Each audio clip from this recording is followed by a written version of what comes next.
Before we get into this, Okay. I would like to suggest Yes. that any small children who perhaps have certain holiday traditions they would rather not have spoiled, not listen to this first part. Because as I understand it, you have some sort of problem with Santa existing. Well, I do sort of. I'm still a big kid when it comes to Christmas, right? So I still get very excited about Christmas and watch Christmas movies and listen to Christmas music and all of that crap. And we've watched a couple of Christmas movies this year, Tiny and I have, and I watch a few when I'm wrapping presents and stuff. And there's this interesting, certain Christmas movies fit into this classification, and I don't know what to call it. But like The Santa Claus with Tim Allen and Elf are good examples. Okay, these are worlds where Santa Claus exists. Okay, because that's a plot point. Like in Elf, literally Santa is there. And in The Santa Claus, Tim Allen becomes Santa Claus. So these are worlds where Santa exists. But they are also worlds in which adults do not believe in Santa Claus. Only children do. And that makes perfect sense, right? I mean, obviously, that's a thing for kids. Except we see Santa Claus actually doing Santa things, like delivering presents. So, and this sort of raises this is sort of like the atheist in D&D question. When Santa literally exists and is delivering presents to your children that you did not personally purchase and wrap, how can you not believe in him? Like in Elf, it is a very, very important plot point that people have stopped believing in Santa Claus.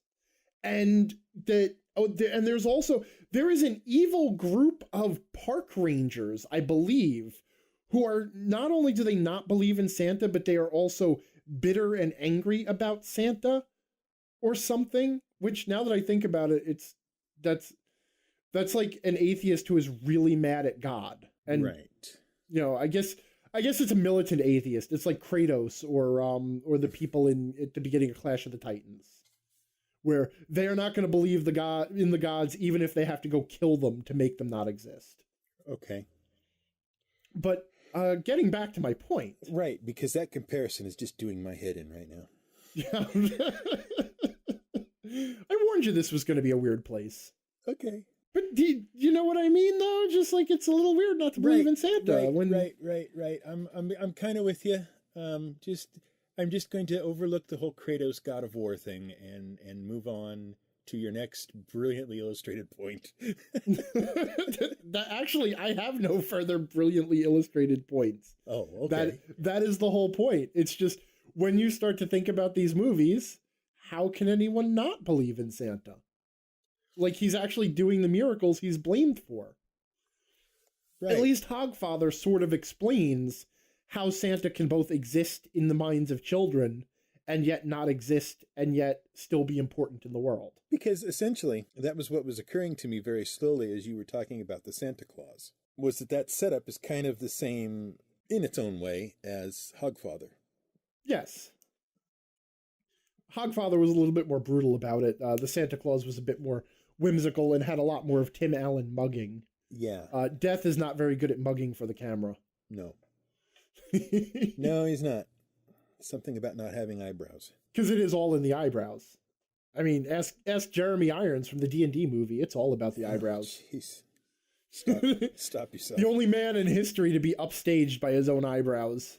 I'm thinking back to the sort of Christmas specials you don't get on the TV anymore that we had when we were growing up. What, where like Charlie Brown learns that Christmas is actually a religious holiday that has nothing to do with plastic Christmas trees? No. I'm thinking more in terms of the old stop motion ones.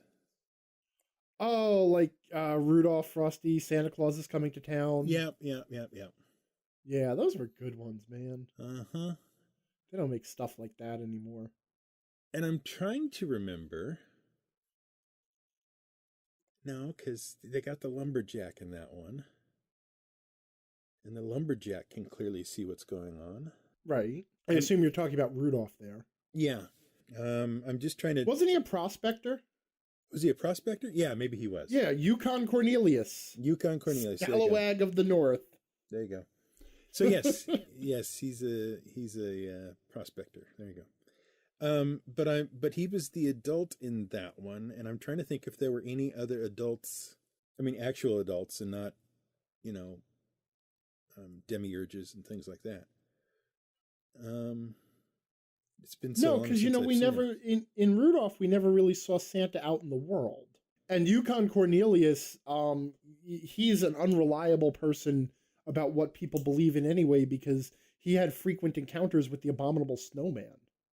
Oh, yeah, okay. Yeah, right. So who knows what he believed and what was real and what was not. Very fuzzy there. Yeah. The Island of Misfit Toys. Mm-hmm. Well, that was toys that nobody wanted. Right. Well, that raises an interesting question. Where did those toys come from? Presumably they were returns. You mean like one-offs or factory defects? Factory defects, or a child has received a toy, as happened to me more than once on a Christmas, that did not work the way it was supposed to. I mean, I can understand how that would happen as a mistake for like the train had square wheels. Right. Like clearly that's just a die cutting issue or manufacturing issue. Right. But the Charlie in a box, how do you put the wrong creature inside that box?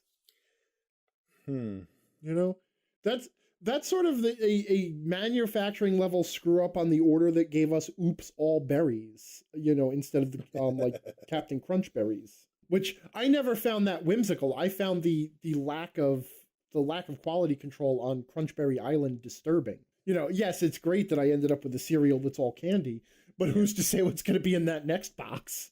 How do you not check that? I don't know. And then it's just like, well, we'll ship it anyway. I can't think of a direct interaction in any of those where Santa is around a nominally sane, reasonable adult person. Mm-hmm. So yeah, they just avoided the question. Yeah, they get a pass on that. Mm-hmm. Whereas Tim Allen is trying to date at the same time, isn't he? And all that stuff. He's got... I think in the first Santa Claus was basically him trying to connect with his son following his divorce. Ah, there you go.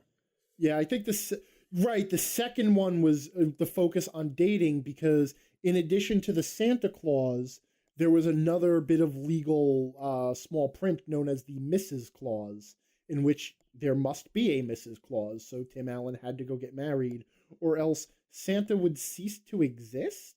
That's interesting. Or something horrible like that. I was just watching a thing a while ago about how, like last week or something, about how Mrs. Claus is a relatively recent addition to the Santa lore. Mm-hmm. And I think it might have been our buddy CGP Grey again. Really? Yeah, he just put out a new one this week or last week. I shall have to hunt that down. Yeah. I wonder if there will be an easily accessible hyperlink anytime about that in the near future. There could be. If somebody were to do some show notes, there might be something like that. Yeah. But no, I'm kind of with you on this. I think there is a gap in the reasoning on things like Santa Claus and Elf. Yeah. Which I find them delightful movies, don't get me wrong. But, on analysis, it's like they don't seriously expect people to go back and think about these movies after they're done. How can you not do that? Well, that's the term. Have you ever heard the term fridge logic? Is this the sort of logic that means Indiana Jones can climb into a fridge and get blasted across the desert by a nuclear explosion and come out fine?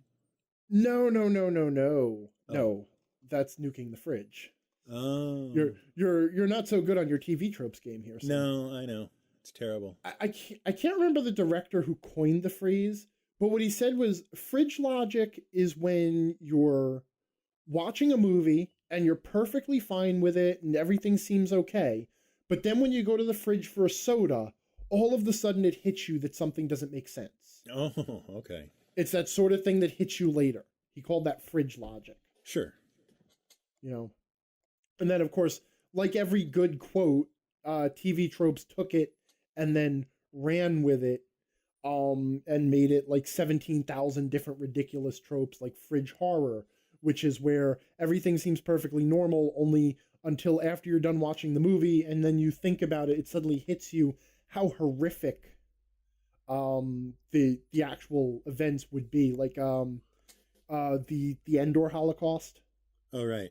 You know, the famous analysis of what would actually happen if a fusion-powered moon-sized battle station blew up in near orbit to this forested moon. That's the same site that attempts to establish relative sizes of Star Destroyers. Yes. No, there was also like the sudden realization at the end of the first Back to the Future movie that Marty McFly has now returned from this adventure through time, and his life seems great, except that he has absolutely no memory of anything that has happened to him because it is all different now. And now he's got to find a way to live through that. Like, he doesn't know his family. He doesn't really even know his girlfriend. Thanks for throwing Christmas movies out the door for me. Yeah. Hey, I didn't do my detailed, in-depth analysis of why the plot of Rudolph the Red-Nosed Reindeer is actually really screwed up. Uh-huh. Yeah. I'll save that for next year. I only have really one, well, I guess two favorite Christmas movies or Christmas shows that I like to watch every year. Yeah. Because honestly, I can take or leave the claymation stuff, the animated stuff. Yeah. No, it was cute when you were a kid sitting around with the family. Yeah. And Charlie Brown's always reasonable. But as far as I'm concerned, my two favorite Christmas things are The Grinch, or How the Grinch Stole Christmas, excuse me, and A Wish for Wings That Work.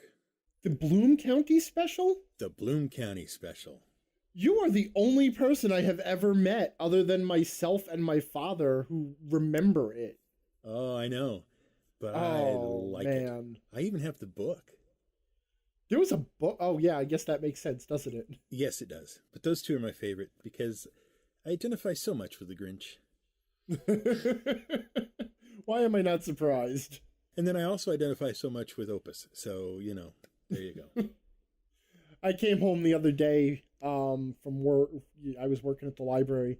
I come home and Tiny's sitting here and she was watching Jim Carrey's live action Grinch. Yeah. I was, oh no, don't do this. Don't take that away from me. Yeah. I've never seen it. I don't intend to. Yeah, the ones that I do have to watch every year. Number one, A Christmas Story, you know, with the BB gun. Right. Because you have to watch that one. And then Muppet Christmas Carol. Because yeah. I think that after Alasdair Sims, Michael Caine was absolutely the best Scrooge out there. And that's kind of, sadly enough, that's kind of the cutoff point for good Muppet movies. You bite your tongue. What came after that? Oh, after that? Okay. Sorry, I misunderstood. Okay. I retract. Okay. There. Everything before that is good. And that's good. I thought you were going at the Muppet movie and the Great Muppet Caper. No. Those are fine. Those are fine. But Muppet Christmas Carol is kind of the end of the really strong, good Muppet films. Yeah. No question. I will say though that the new Muppet movie, I didn't see like Kermit's Most Wanted or whatever the hell that one was. Right. But the one before with Jason Segel, I found that it wasn't quite like, you know, if Muppet movies are a 10, it was like a 6 or a 7. Right. But I did still find it enjoyable. And it had one scene that absolutely floors me every time where The Muppets are trying to put together like a what do you call it, where they gather a whole bunch of celebrities together to do a show to raise money to save their theater. A variety special kind of thing. Right, and they don't have a headliner, and the producer won't let them do a special without a headliner. So Kermit kind of gives up hope and he goes back home, and then all of the other Muppets, they show up at his door and they're like, "Good news, we got a headliner." And he's like, "Who do you have?" And he's like, "We got Jack Black." And he said, "Wow, how did you get Jack Black?" And they're like, "Well, we knocked him out and we tied him up and threw him in our trunk." Mm-hmm. And so they're all excited because they've fixed things, because Kermit had always been the one in the past to fix things. Right. So they're all excited that they fixed things. And Kermit is trying to explain to them why you can't just kidnap someone to fix your problems. And it's like talking to creatures that have absolutely no sense of morality. And it's a hilarious scene. It slays me every time. Yeah. You remember the Great Muppet Caper, right? Absolutely. Okay. You remember Kermit and Fozzie and Gonzo get in the cab? You know, they get to London or whatever. They get in the cab. Is it London or Paris? They're in London. London. Okay. They get in the cab and they've got Beauregard driving the cab. Right. And he asks them what hotel they're going to, and they tell him, and he says, "What floor?" And they say 3rd floor, and he says, "Oh, I'm sorry, I can only go as far as the lobby." Yeah. I love that. And I got to use it more than once as a cab driver.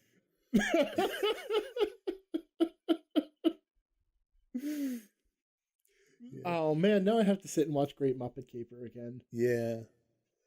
I like, the thing that you forget about the Muppets until you go back and watch it again is how much of it was meta humor. Mm-hmm. You know, like I love how the opening act in Great Muppet Caper was them singing about what a great movie it was going to be. Yeah. You know, these are all the things we've got in our movie, and that adds up to a great movie. I have some feedback for you, sir. Actually, for me, probably most of it, some of it, all of it. I don't know. We'll see. Okay. This man, I hesitate to call him one of our ambassadors, simply because he has another function, and it's his position to have written in and corrected some information or enlightened us about some other information. Okay. All right. So he was acting as an ambassador on someone else's behalf. Yes, an ambassador on somebody else's behalf. Okay. Or his own behalf, or whatever. All right. So we could refer to him as the Honorable. Oh, the Honorable Tom Stevens. Mm-hmm. Very good. Very good. The Honorable Tom Stevens wrote in on our website at digressionsandragons.com to comment on the Star Frontiers stuff we were talking about. He wanted to clarify a few points. Let it be noted that the Honorable Tom Stevens is the gentleman who runs the Star Frontiersman site we were talking about. Oh, right. Right. So he wanted to point out, firstly, that since the podcast was recorded, WotC has released the Nighthawk spaceship rules, but still hasn't released the original character rules. They've indicated that more is on the way, but nothing specific. So that's the first thing he wants to mention. Okay. He also wanted to point out that his agreement with WotC to be able to deal in Star Frontier stuff and present it and make it available to people is actually in writing, and lets him do a few things along with which is the ability to post the materials until asked to remove them, which at this point he has not been asked to do. Okay. He also wanted to point out that his rules, while they are the original rules, they are a bit reorganized and do have some expansion. So it's a remastered set of rules. But they're essentially the same with expansion and a bit of reorganization to make them make more sense. Mm-hmm. He also points out that there are 25 issues of the Star Frontiersman fan magazine. So if you are a fan of Star Frontiers and you want something, I guess, somewhat akin to, say, Dragons magazine, but for Star Frontiers, Star Frontiersman fan magazine may be your thing. He has edited several issues of the magazine. but mostly it's just curated now, although he is hoping to publish more issues in the future. Oh, very cool. He further points out that if you want scans of the original Star Frontiers rules, you can head over to starfrontiers.com, where all of the original material is scanned in. The owner of that site has agreements going all the way back to TSR to host the originals, and I believe his current agreement stipulates that he can keep them up until such time as WotC makes them available for purchase. To that end, he has removed the scans for the current batch and now links to the Drive-Thru-RPG page. Okay. I actually just clicked that link and I'm looking at what's there. Yeah.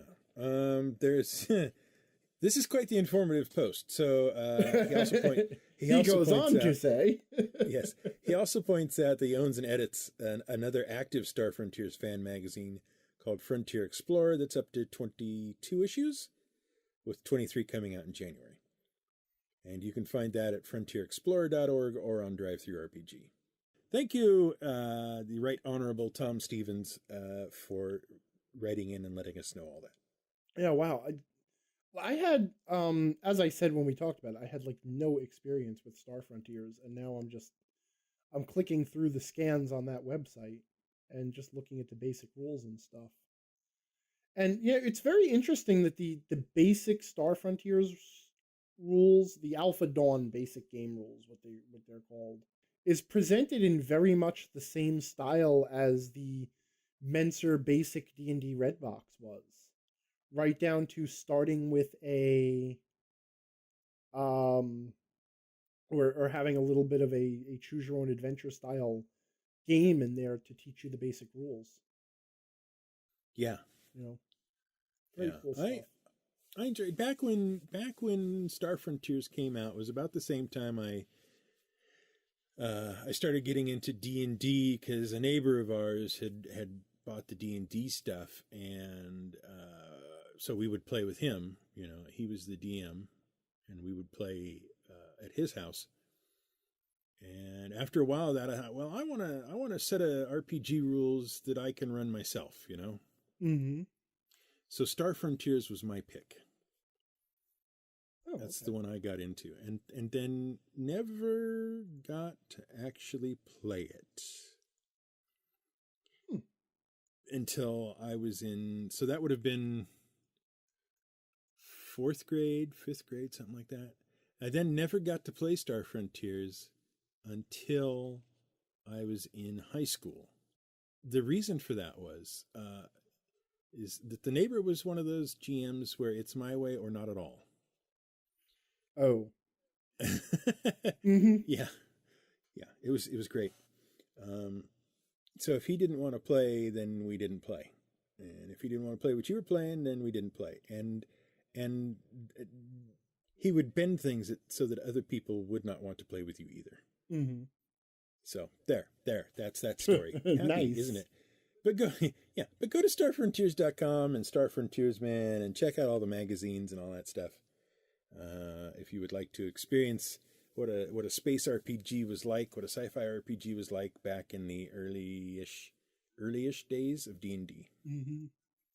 It was like 79 to 81 or 82? Was it? I don't know. I'm asking.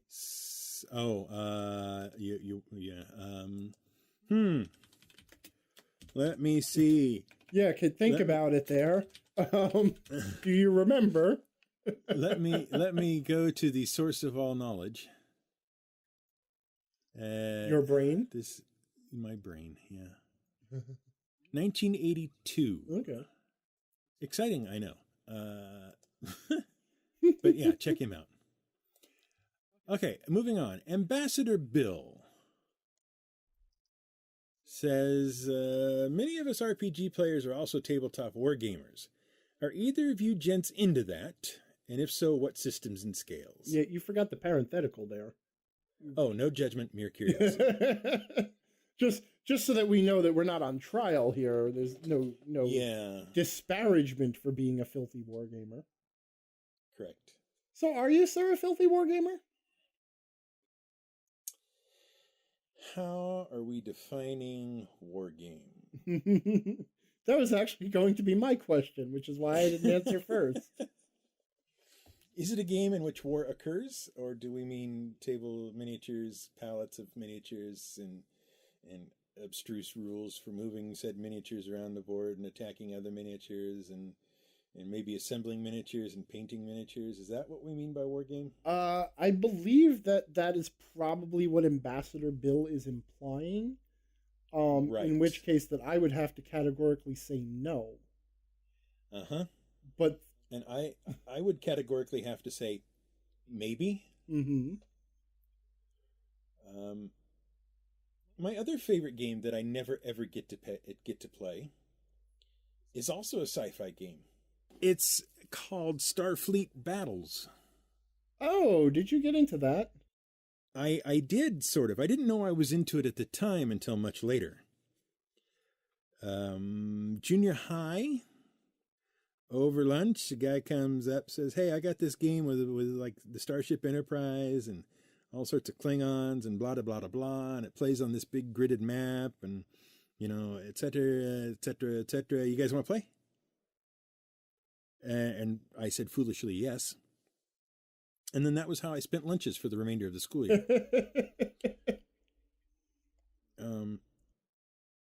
I was never allowed to see inside the rulebook. Purview of the referee. Was that a refereed game? Yeah, it was a refereed thing. Okay. I was never allowed to see inside the rulebook. I was never allowed to play the Klingons. Mm-hmm. In fact, I think most of the time I was forced to fly around the map in a shuttle, basically. That sounds like fun. While the referee owner flew around in a Klingon D7. Which, if you know anything about Klingons, that's about the meanest. Right. I mean, that is Klingon the Cadillac of Klingon ships, obviously. Yes. That's, of all the birds of prey, that is the preyiest. Yeah. I don't know what I'm talking about. I never won. Strangely enough. Really, your unarmed shuttlecraft was no match for the best Klingon warship on the market, huh? Yeah, I know, it seems weird. There were two of us on the losing side. Should have attempted the Picard maneuver. I hear that's good. And at one point he said, "No, you guys can use as many shuttles as you want. I don't care." And it was at that point I kind of realized something was up. Yeah. But no, it's I like the game a lot. Mm-hmm.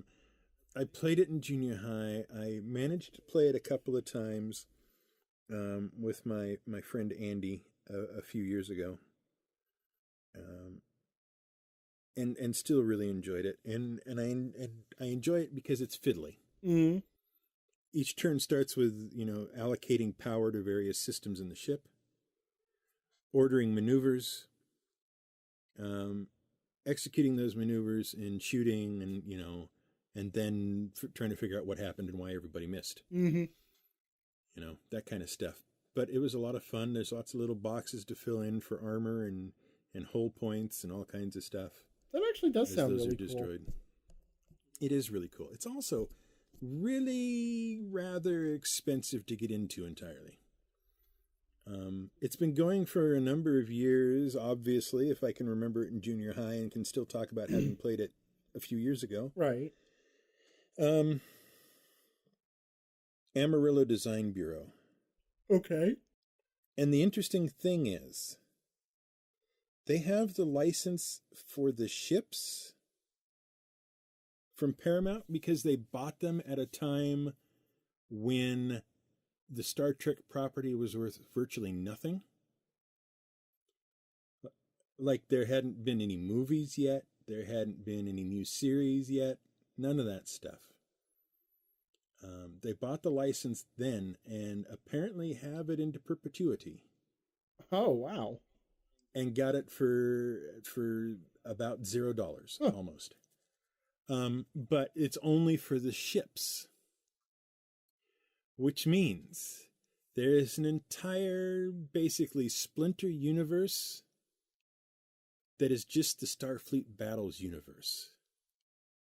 where it has its own timeline, its own history of events, all kinds of stuff like that. Its own prominent figures and all of that stuff. I guess it can't touch any of that, huh? Isn't that interesting? That is. Huh. It is very interesting. But they have published a number of revisions to the rules, and it has my other sort of favorite rule thing in it, where each individual rule is separately numbered. Paragraph and then section, or section, paragraph, and line, that kind of thing. Oh, so that you can clearly you can cite your precedent when. Right. You can cite your precedent. The other neat thing it allows is that if a rule needs to be revised or it has an errata for it, you know exactly which rule it is. You don't have to print like the entire book all over again. Because most of this is also 3-ring binder type stuff. So you just put a new page in or whatever. Oh, wow. Okay, that's cool. Yeah. But it's I like it. It's a good game. And if it counts as a war game, that's the one war game I theoretically play. All right, so now here's my ambiguity with that question as to what counts as a war game. My father, when I was younger, got me started in gaming because he played war games. But he did not play, miniature and sand table and that kind of thing war game.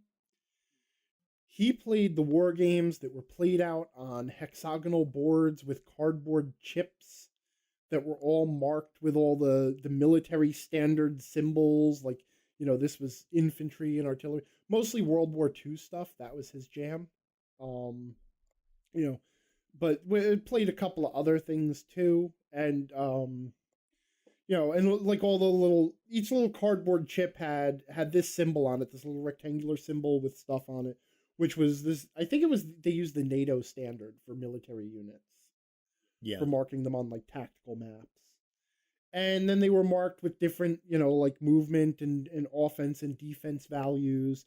And then you would, whenever there was a battle between two units, you would look up a combat ratio table, the ratio of attack to defense, and then you would roll dice, and then the outcome would be determined based on that die roll. And, there was a really cool one though.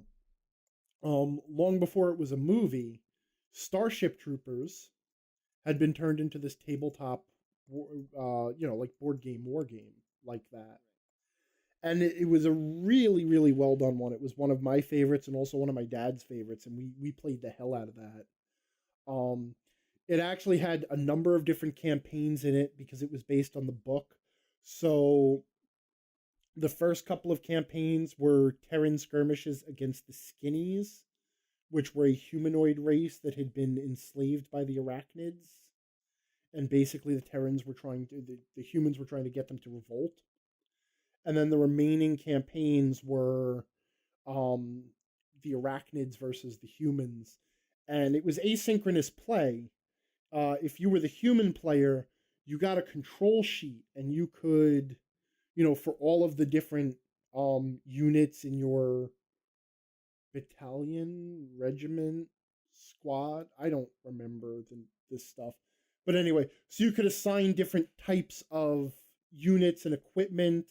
Like, you remember in Starship Troopers, there were the psychics who could actually, like, detect arachnids. They could hear their thoughts. So you could assign one of those to a unit, or listening devices, or you could have one unit that was equipped with tactical nukes and stuff like that. Meanwhile, the arachnid player, because the arachnids were burrowing insects or insect monsters, you would get a paper sheet that had the map board on it, and you would draw out your tunnel complex. And when the game started, the arachnid player was not necessarily on the board. So the Terran player was trying to find the arachnids. And of course, if they stumbled over land that had arachnid tunnels underneath it, then the arachnids would burst forth and attack them. It was a really, really cool game. I was always the arachnids, and I always lost. But I love being the arachnids. So if those things count as war games, and they certainly do, because, they were one of the two twin origins of wargaming. That was, We talked about that in the Word of the Week, didn't we? H.G. Wells. Was it H.G. Wells? Uh-huh. Who developed the tabletop, basically the board game rules for tabletop war games. Yeah. Tiny Wars. Yeah, and that was his sort of thing on it. And then, it ballooned out into simple board games that you just bought a box and you had a board game in it that was a war game. And then the things where you bought all these complicated miniatures and painted them all. And, and I have actually been reading the original Chainmail rules, by the way. Oh, nice. Yeah. I have to retract my previous lie. Okay. Starfleet Battles is not the only war game I have played. Oh. Or at least it's not the only war game I have. Okay. All right. I now have to update and revise at this point because you started talking about chits and I went, oh yeah. Mm-hmm. Harpoon, which simulates naval battles. World War II and after. Right. Air Superiority and Air Strike, which simulates modern aircraft combat. And those are both Harpoon and Air Superiority, Air Strike are all chit based stuff, and it's like super complicated stuff. You have detection ranges to worry about. You can't really play on a table because you really don't have a table big enough to play where everything is supposed to start from. like the ship, the Harpoon thing, like the very first scenario, if I recall correctly, you have to start about 10 feet apart. Okay. And that's called the edge of detection range. Seems sort of a weakness for a tabletop game to not fit on a table. Yeah, it's a thing. I mean, basically the first few moves are move into range, detect each other, and then fire missiles. That kind of stuff. But I have those, and I was just looking up here. Is Car Wars going to count as a war game? Isn't it basically very similar to Starfleet Battles? It's kind of, yeah, kind of. Yeah. I mean, you depending on what version you've either got chits or you've got actual cars, right. Matchbox or Hot Wheels cars. Right, but you have like a control sheet for the vehicle and Yep. Yeah. No, I would count that. Okay, so that I've got on that in question, 2 different versions. Like, so then are we counting things like BattleTech? Oh, yeah, you mean the WizKids version? No. Yeah. Palladium games. No. BattleTech. Yeah. Yeah, you can count that. Was it Palladium or was it FASA? FASA. Oh, okay. Yeah. Didn't Palladium have a mech combat game? Probably. Now, but I'm at a loss to remember what it is. They had BattleTech, didn't they? Okay, what did FASA have then? Mech Warrior? Yeah, that sounds right. Okay, there you go. Because I was just thinking, while I'm revising this list, I might as well include all the WizKids games from when WizKids first happened upon the scene. Played some Mage Knight, played some HeroClix, played some Mech Warrior, played some Crimson Skies. I have this feeling right now that at this point, as we're listing all this stuff and saying, oh yeah, we totally play war games, there are a bunch of war gamers out there who are just cringing. I know. Oh my God, he just called HeroClix a war game. Unsubscribe. Yeah, I know. That's okay. You want me to make them really, really mad? Yeah, go for it. Commands and Colors. Ancients, in my case. Don't know that. There are hardcore war gamers who are now taking a hammer to their own head because they will insist that is not a war game; it is a board game. But the whole point of it is simulating actual battles as they occurred. And that's the same system. The Commands and Colors system is the same one used in Battle Lore and the same one used in Memoir 44. It does. I'm looking at images of it now. It looks totally like a war game. Mm-hmm. Actually, until I realized that the same images were on the front and the back of the pieces, I say, "What is this Stratego?" But then I realized that it's marked on both sides, so no, it's not Stratego. But yeah, no, that's totally a war game. In fact, that looks like if you pick up books on historical warfare, Yes. okay, they have these maps that they love their maps of the different key points in major battles. And then the cavalry swept down from this ridge, and then and then yada yada yada, and they use all these particular symbols and arrows and stuff. Just commands and colors looks exactly like that. Yeah. It's a war game. I'm giving it to you. Okay. And if someone out there thinks you're wrong, then they're wrong. Email Fiddleback. Yeah. Basically what we've done is we've decided that depending on your definition of war games and war gaming, we either have yes lots or no not at all. Or I have played chess. Yeah. Which I believe is a war game. Mm-hmm. I've played Go. Right.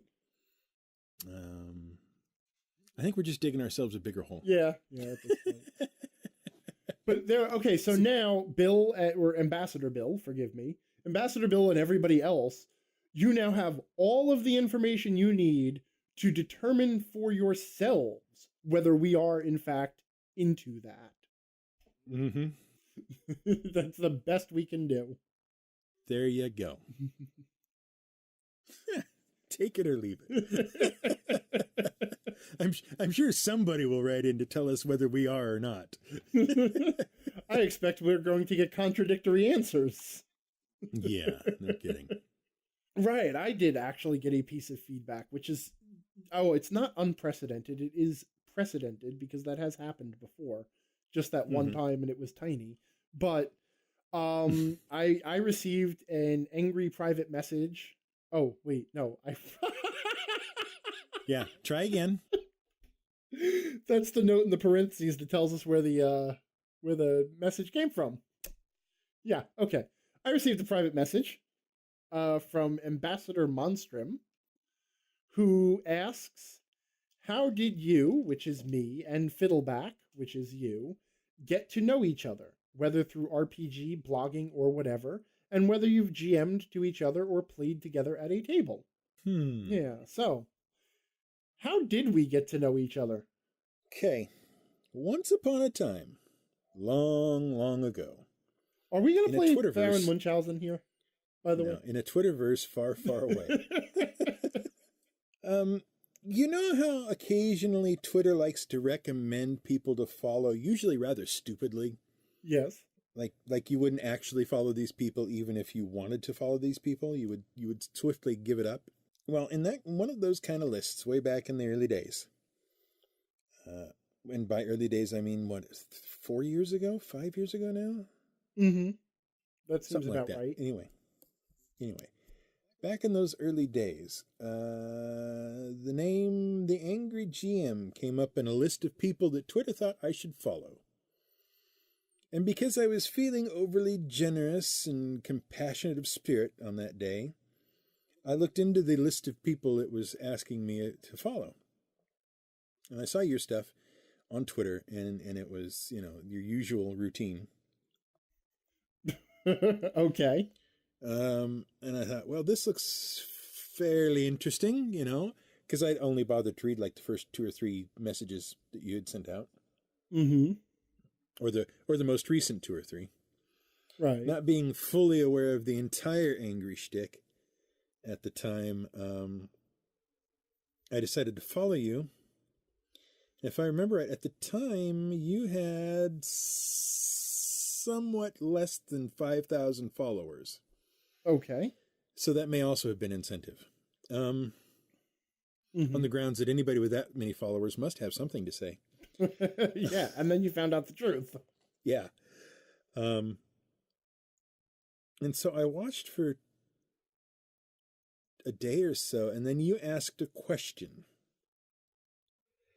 And the question was along the lines of, if a trap designer was blind, how would he set up the traps so that he could activate them and deactivate them as needed? Okay. or something like that. Okay. Yeah, that sounds like something I would say. And I thought about that for probably a good 30 seconds or so, which turned out not to be enough. And put in my shotgun response, basically. Mm-hmm. At which point I got the standard angry treatment. Right. Okay, fair enough. Yes. I was thoroughly mocked, told I was stupid, and sent off to be somewhere else.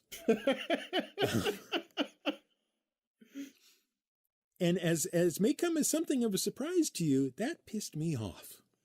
Uh-huh. It's designed to. Yes, but I do weird things when I get pissed off. Right. I started to think about it more and harder, and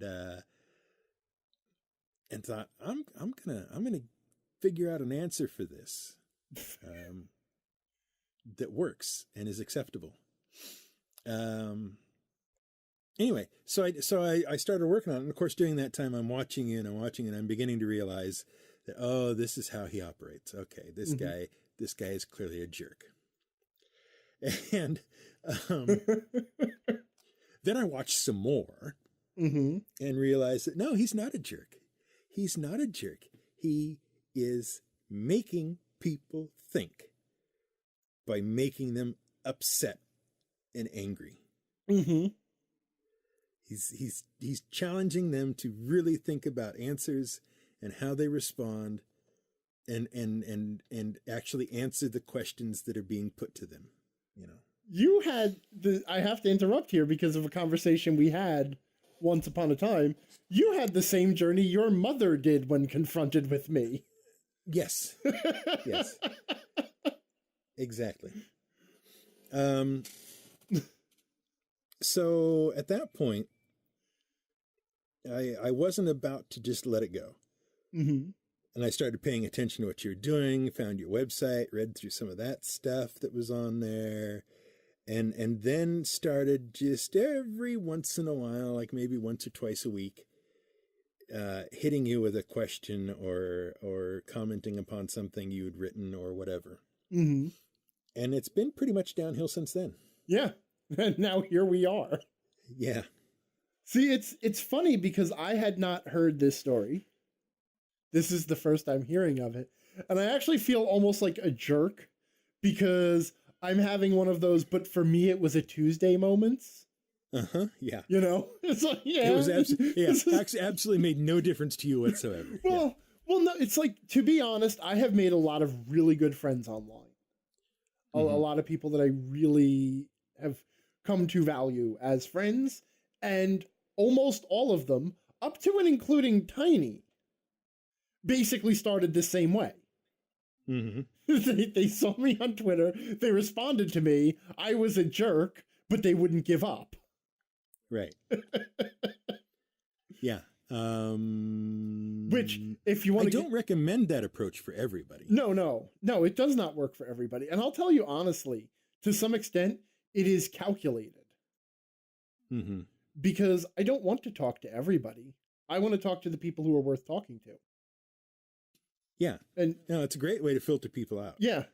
So if getting called stupid makes you just, start shouting insults back, then you're not the sort of person I want to talk to. If me saying, yeah, right, you're stupid, makes you think and come up with a better answer because you've got to beat me, then yeah, you are definitely worth talking to. Yeah. Yeah, and by the way, the answer to your original question, I thought, and it occurs to me, I've had you on one of my other podcasts before, and I think we have talked about this. Right. I think, if I remember correctly. But my answer to your original question, by the way, eventually was that a workman who consistently uses his tools finds that the tools shape themselves to him, and he shapes himself to the tools. So it may be that effective keys or triggers for the traps to arm them or disarm them, maybe the actual tools used to make the traps. Oh, that's really cool. It's only 5 or 6 years late. To a question neither you nor I remember the exact wording of. And the funny thing too is that I throw out those questions, not so much anymore. I've become a lot less active on Twitter. Like I go in fits and starts. But I used to throw out questions like that all the time that I had no answer for. Just it was like throwing, piranha in the kiddie pool and then just staying to watch the bubbles. Yeah. Because I still delight in that stuff. Uh-huh. And I think that's the thing people have a hard time realizing is you're not asking the question because there's necessarily a right answer. Right. Or that there's any answer at all. Right. No, the value isn't thinking about the question. Yeah. It's like a koan for D&D. Mm-hmm. Yep. Truth is revealed by contemplating the question. What is the sound of one dice rolling? It's half as loud as two dice. I hope that answers that. Is there anything you want to add to that lovely little tale of Twitter? Well, like from my perspective, like I said, but for me, it was a Tuesday. Mm-hmm. To me, our relationship really started to take off once you approached me about writing a guest spot on Mad Adventure Society. And that's when we started interacting regularly. And that's when, after those first few conversations, particularly about topics we had written, and what stands out to me most, what really I think cemented our relationship to me, and maybe you think differently about this, I don't know, but it was the Morningstar stuff. Oh yeah, that was where we were we always talk, we chatted friendly back and forth about different things that were going on in gaming. But when the Morningstar stuff broke out, and I don't want to rehash that story, I'm sure someone's going to ask about it later on, and there's aspects of that story that we cannot talk about still to this day, for legal reasons.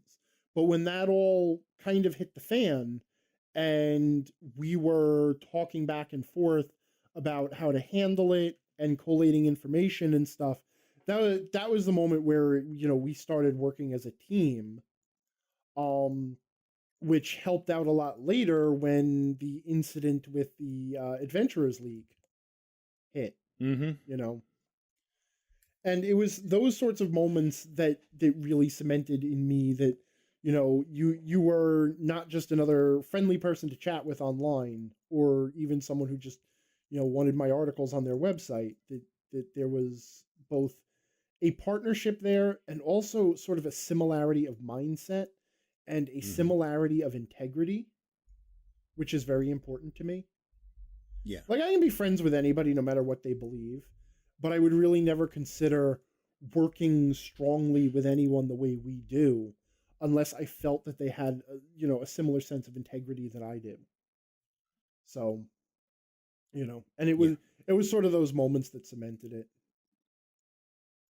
Yeah, no, it's kind of built one thing on top of another since then, Yeah, well, that's how a friendship grows. Yeah. It's like, it's like, other than the story of how you met and a few specific moments, it's all just, actually, friendship grows between the moments anyway. True enough. Yeah. So no, I really don't have anything to add other than that thanks for sticking it out. I'm glad I didn't drive you away. Can't get rid of me that easy. Yeah, I know. That's why I'm still writing the damn word of the week. Uh-huh. Yep. I don't know how to quit you and your podcasts. Moving on. In a similar manner, I was contacted via direct message on the Twitters. Were you? Yes, by Ambassador Cameron. Ambassador Cameron. Yes. He says, I've been listening to your XGE episode. That's Xanathar's Guide to Everything. And it sometimes really feels like you both don't care for D&D 5e. But you've named your show after it. I know you both run campaigns in it, at least in the past, and it's a constant source of discussion between you two, as well as between each of you and others. So, What keeps bringing you guys back to this system instead of moving on to another one? Is there anything you think is special and unique that can only be found in 5e or D&D? Wow. Wouldn't it be funny if at this point there was just an awkward silence and then we both said, he's right. I'm changing this to And then Rich. that's it. And then we stop. And then we both pick different systems and that's the end of the friendship. It was like, That's no, right. I'm going back to groups. That's right. And that was with the end of Digressions and Dragons. That's right. And it's all Ambassador Cameron's fault. Mm-hmm. Now I know that you make a particular point, especially when we have been writing some new D&D product rather hard, Mm-hmm. that you make a particular point of pointing out that you do like playing D&D and you enjoy the game. Right. And that you enjoy 5th edition. Mm-hmm. Okay. Now, maybe I've never said it in quite so many words, but it's much the same for me. I like it. I like this edition. This is a really solid edition, but it has some very definite problems. Mm-hmm. And I think it's only the thing about loving a game or a system or whatever is that you can still love it, but also be aware of its flaws. Right. Okay. And you can certainly discuss those flaws, in a way that, in a way that highlights them, but then doesn't necessarily tear down the system itself. Can I add something to what you just said? Because I think this is really important. Absolutely. It's not just a matter of when you love something, you can see its flaws. Or you can love something despite seeing its flaws. Because we have a deep, abiding love of this game, we are harder on it than we would otherwise be. Because, if you don't care about something, if you're not passionate about it, then you don't really waste a lot of time looking at what could be better. It's like you want the best for something because you love it. It's like analogy time, probably stretching an analogy while I'm at it. Mm-hmm. But like if you have a kid, right, you want the absolute best for that kid, right? Right. But if the kid still doesn't manage to achieve the absolute best or whatever, you're not going to start hating the kid. I mean, it is a kid. It's not like a role-playing game. Well, yeah. Okay, fine. I understand where you're going here. Right. You're still going to want the best. Right. You're still going to want whatever the kid does in the future to turn out the best. Mm-hmm. But if it goofs up right now or doesn't achieve the best right now, that doesn't mean you shut it out and throw it away. So I guess maybe it's kind of that sort of thing. For me, part of it too, and I'm going to say this flat out. I love Dungeons & Dragons. I grew up on Dungeons & Dragons. It was the first game I played. Fantasy adventure is my jam. And I don't think there has ever been a fantasy adventure role-playing game that has done it as well as Dungeons & Dragons. And Pathfinder is Dungeons & Dragons. So, there's no comparison there. It's just D&D 3rd edition, allowed to evolve for another 10 years. But anyway, so there is that connection to it. Okay. And as this is the latest iteration of Dungeons & Dragons, and it still does all the stuff that Dungeons & Dragons does, though it doesn't do nearly as much stuff as Dungeons & Dragons used to do, interestingly enough.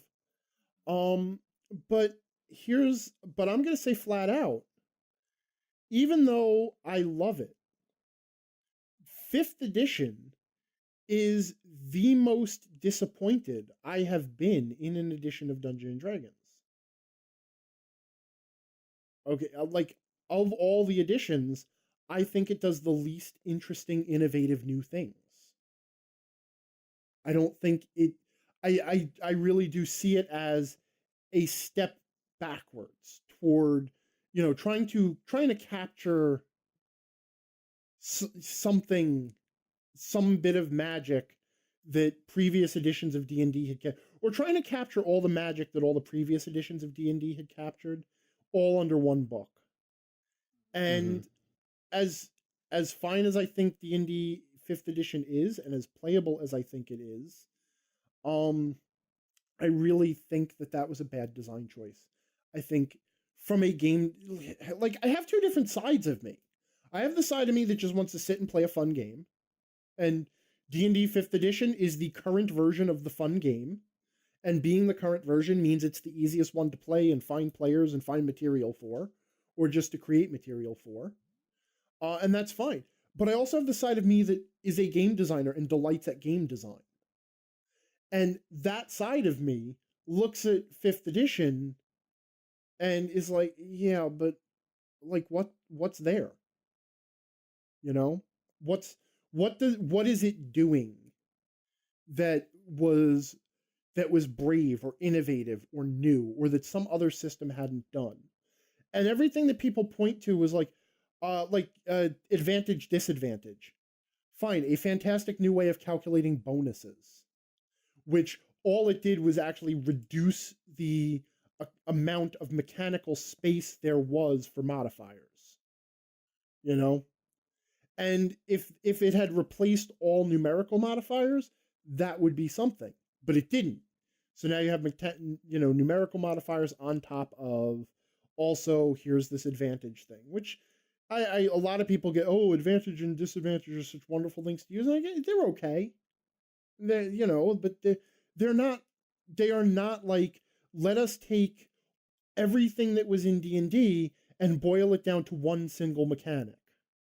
Okay? They are not, let us think the entire resource management game in D&D for all classes, and also build around, solid design and things like that. So, I mean, that's where I'm at with D&D. It's a perfectly fun game that I enjoy a lot, that from a design standpoint is utterly disappointing. And I don't know how to describe it other than the fact that, you know what, you can be a food critic and still have a craving for a McDonald's cheeseburger once a week. I still like McDonald's, and when I want something quick and easy and fun, I'm going to go and eat that. And maybe I have been eating too much McDonald's. Maybe that's actually not a bad thing to say. Maybe being wrapped up in D&D has given me a little bit of tunnel vision toward, innovative and interesting mechanics. But I did have an interesting conversation with someone over the weekend, and we basically came to the conclusion that that role-playing games have not changed in 40 years. Even the people who think they're innovating aren't really. Right. So there you go. D&D 5th edition is a holding pattern. That's how I see it. But now all I did was just bash D&D again. Which means that now we're just going to get another letter saying you were asked to explain why you like D&D, and all you did was turn around and start bashing it again. But that's the curse of it. Like, I love this thing, and I've always loved it, but I can also see the things that it could have done better. I can see the possibilities. I really would have liked them to iterate on 4th edition's design. Even though 4th edition's design was not for me, and it had definite warts, I think there was room for improvement there. I think that they threw out that entire evolutionary line before it had a chance, and I don't think they considered what things they did right in that edition in their haste to get rid of it. And I also think that they are doing too much of trying to recapture lapsed players and not enough thinking about the next generation of gamers. All right. So I'm going to ask you a couple of things here. Okay. And I want you to confine your answers. I'm not good at that. To 1 or 2 sentences. I'm not good at constraint. Okay. Well, I want to see if we can actually get to an answer for some of this. I mean, because you've kind of answered it, but I want to make sure that answer is clear and in the clear, in fact. Okay? Okay. All right. So, what keeps bringing you back to this system instead of moving to another one?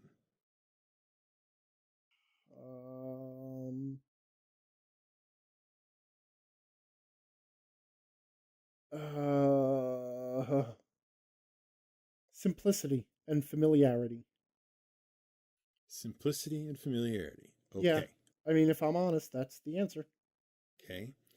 Is there anything you think is special and unique that can only be found in 5e or D&D?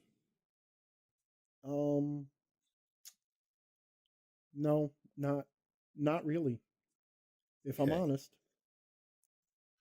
All right, because here's what I'm getting at. Mm-hmm.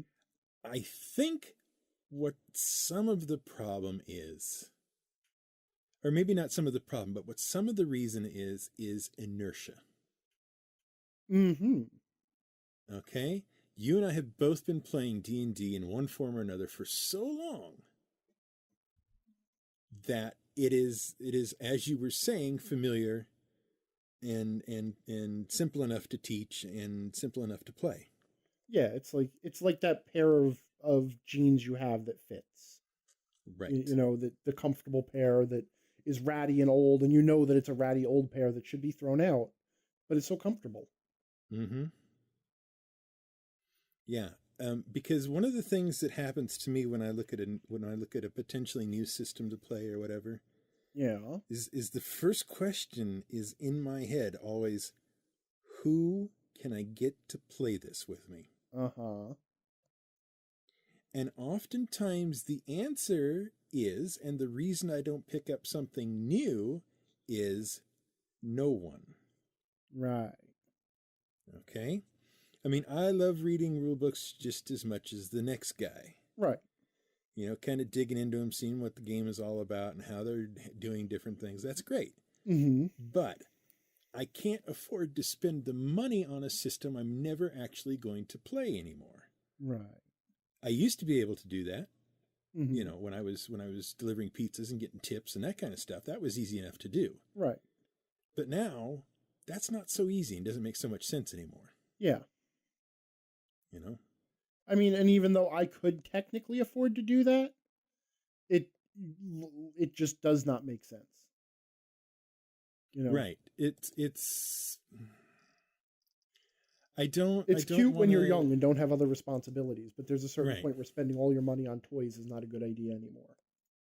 Yeah, but the thing, I can always, well, I say always, but you know what I mean. I can always find somebody who wants to play D&D. Yeah. You know, it's as the kind of the baseline and the establisher of the genre. There's always somebody to play it with. Mm-hmm. You know, not so much Shadowrun, Mm-hmm.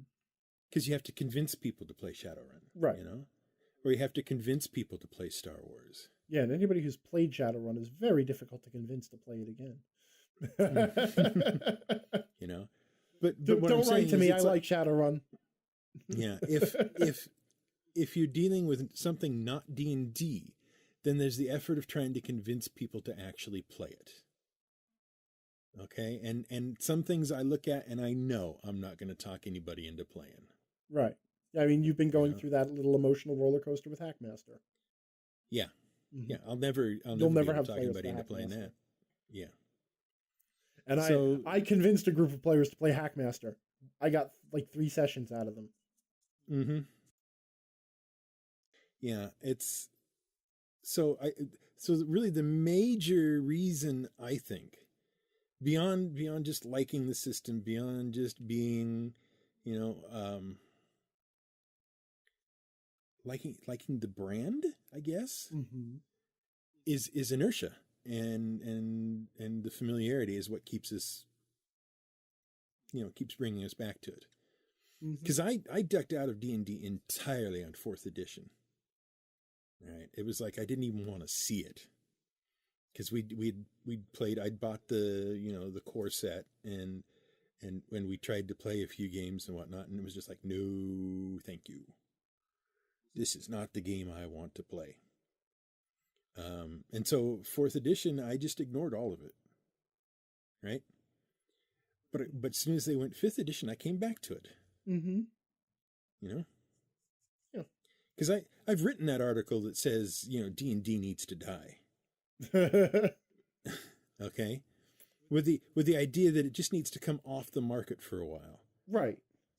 And be put away in a corner, so that everybody who thinks that 3.0 is better than 3.5, or who thinks 3.5 is better than 4, or thinks 4 beats all of them, or thinks 1st edition is the only, all those people can just shut up for about 10 years. Right. Because it seemed to me that kind of thing was really the biggest problem D&D had. And as it turns out, it kind of was. Because what they went and did with 5th edition is try to bring all that together. Right. Into one product. Mm-hmm. But the point is that it needed a break from the market. And it just the thing is, it is the grandfather of all of this. It's the most familiar. It's the thing I can get people to play if I want to, the easiest. And it's easy enough to learn, and it's hard to beat in those terms. Even if I were to go to something like Dungeon World, which is easy to play, reasonably understandable, reasonably simple, it's still, I have to convince them. It's not that I necessarily have to convince them to play Dungeon World. It's I have to convince them not to play D&D. Mm-hmm. Why do I need another fantasy game? I already know how to play D&D. Right. That kind of stuff. So I think that's what it is. No, I think I mostly agree with you there. All right. So realizing that when people are listening to this, it's after the new year now? I don't know how this time thing works with us. Right. Just after. Yeah, it should be. It should be just after the new year, right? Because mm-hmm. At this point, it's just before Christmas now for us. I'm so lost. But so because it doesn't matter when it is. Let me ask you a question. Okay. I think we both have agreed that 2017 has not lived up to all of our hopes and dreams for what a year could be. Correct. Is there anything, and let's maybe just restrict this particularly to the gaming front, is there anything in the coming year, sir, that you are looking forward to? Are there any changes you're looking to make? Any resolutions? Yeah, I know the New Year's resolution idea is kind of cheesy, but, looking forward to 2018, are there any bright spots on your horizon that you see coming or that you are going to try and create? I'm really looking forward to getting my hands on Genesis eventually. Mm-hmm. The RPG from FFG. I'm interested in seeing how it differs from the Star Wars version of things. And I'm interested in seeing how it can be used to create a variety of different settings and games. Mm-hmm. And maybe I'm even interested in building a world or two for it. Oh, really? Yeah. Yes. It kind of depends on what sort of permissions they give for officially releasing material about it. I'm not talking about like just for my own home game. I'm talking about like maybe an actual setting that people can use. Well, actually, I was going to say that just you have gotten me interested in Genesis. It was flying in my radar before you started talking about it, and you sending me the occasional previews and information about it has sort of made me curious about it. I'm still probably not going to be a big fan of the dice mechanic, right? For reasons we've discussed.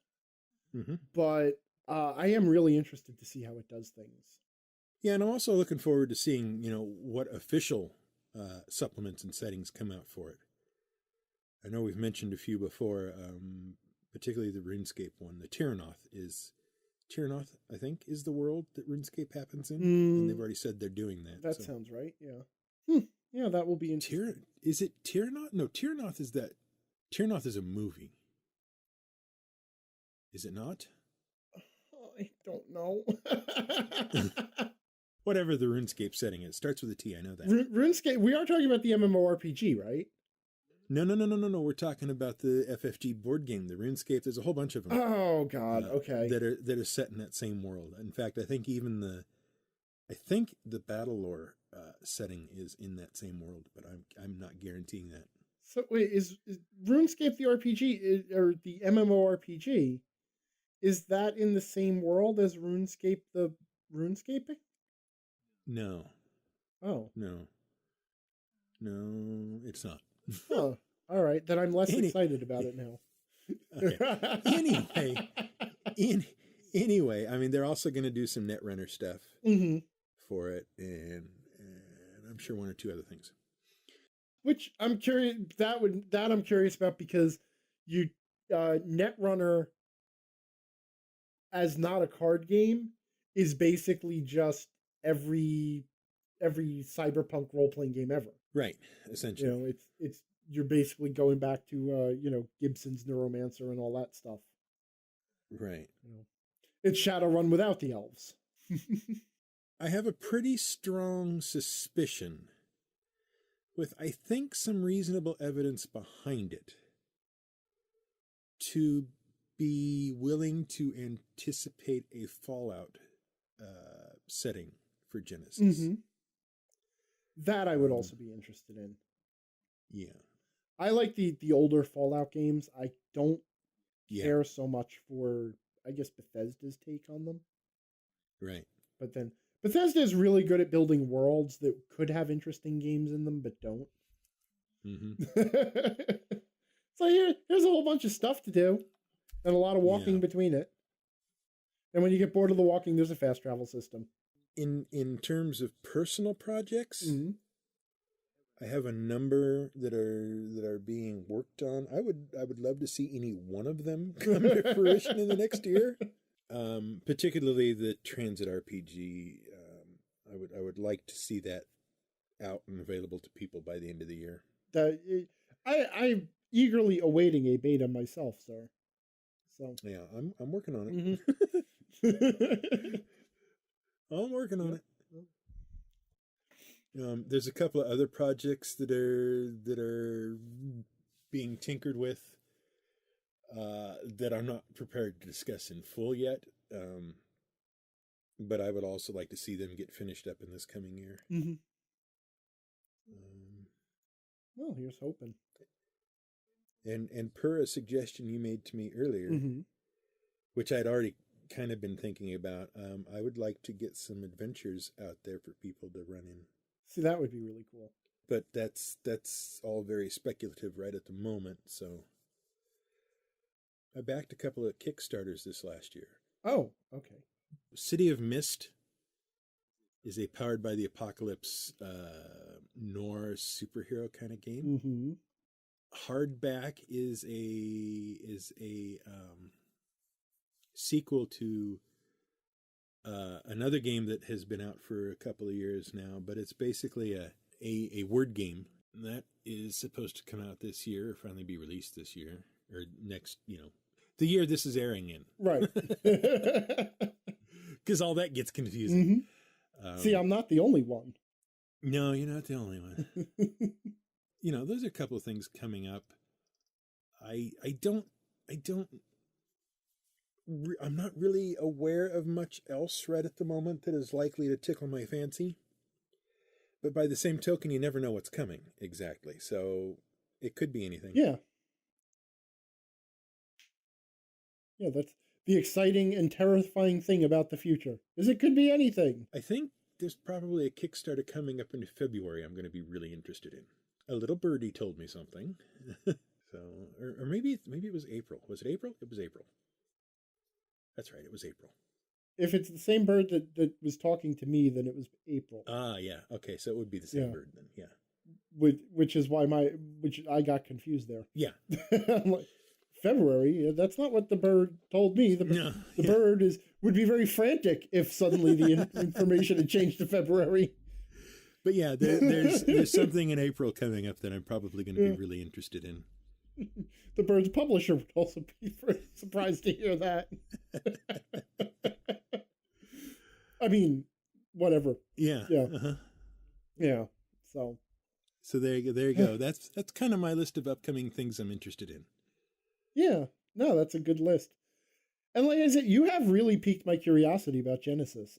Your interest in the system has been infectious. Mm-hmm. And I usually don't go in for generic stuff. Yeah, I don't either, but I have a little bit of faith in this system for reasons. Mm-hmm. So I think it's going to be okay. That's what I think. How about you? What are you anticipating in the coming year? Well, obviously Genesis. Mm-hmm. I would like to check that out when it comes out. I've lost track of what was happening with Alternity. The Sasquatch guys, they have gone very quiet, which I assume means they're now writing Alternity. Now that it's been kickstarted, they've got to actually write the game. So I'm waiting to see what happens with that. And then I am still intending to check out Starfinder. So I would really like to check it out. And yeah, I just keep... I've been informed that there are people who will be interested in hearing your reports on Starfinder. I am well aware that people would love to know what I think about Starfinder. Little birds are telling me that also pretty much all the time. But as far as I don't want to say resolutions, but stuff that I want to do more of, I finally, after 2 years of not doing it, set up a game for fun. Ooh. Grabbed 4 people and said, "Listen, I need to run a game totally for fun. No, this is not for Kickstarter, Patreon backers, or this isn't to playtest anything. In fact, strictly, we are not playtesting anything. We are going vanilla rules and that's also already a lie because I'm working on the campaign document and already am changing stuff. But that's tweaking. That's not playtesting stuff for an article or anything else. Right. So, and this will not be fodder for me to write about anything or anything like. It's just I get to run a game finally. Hooray! Because this dry spell, man, let me tell you something. Since I was 10 years old, which was now I can say categorically is a month away from 30 years, right? I have had pretty much regular weekly games with very few pauses in there.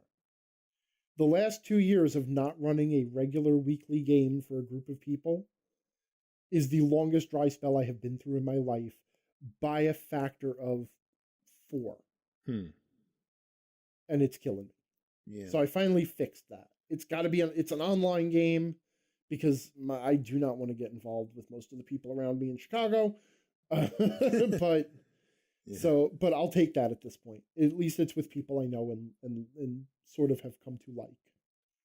So, let's see. Beyond that, Little Bird has told me that there is a Kickstarter in April that I'm going to be very interested in.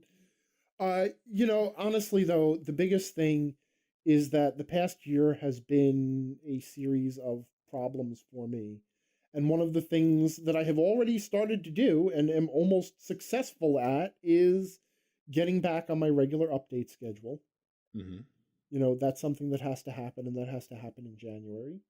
And as of this recording, I am 3/4 of the way through having that happen for December. Excellent. So, yeah. Of course, as of listening to this, that might all have fallen apart. And that's with one slight delay due to Patreon. Right. and Patreon. Stupid Patreon. Right? But this is hopefully going to be the year where I actually start building some actual product. Let's put it like that and keep cool.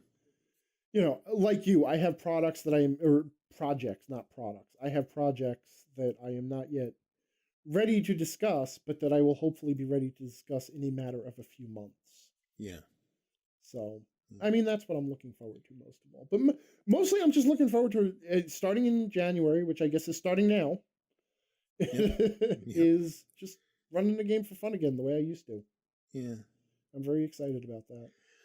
Um, I haven't. It makes me think that I'm sorry. I just have to go back to it. There was a comic that went around on Twitter, and it's the caption is how you know when you're a professional, and I hesitate to use that word for me yet, right? But it says how you know you're a professional, and there's a pianist sitting at a piano, and a thought bubble over his head, and it just says, "I'm not enjoying this at all."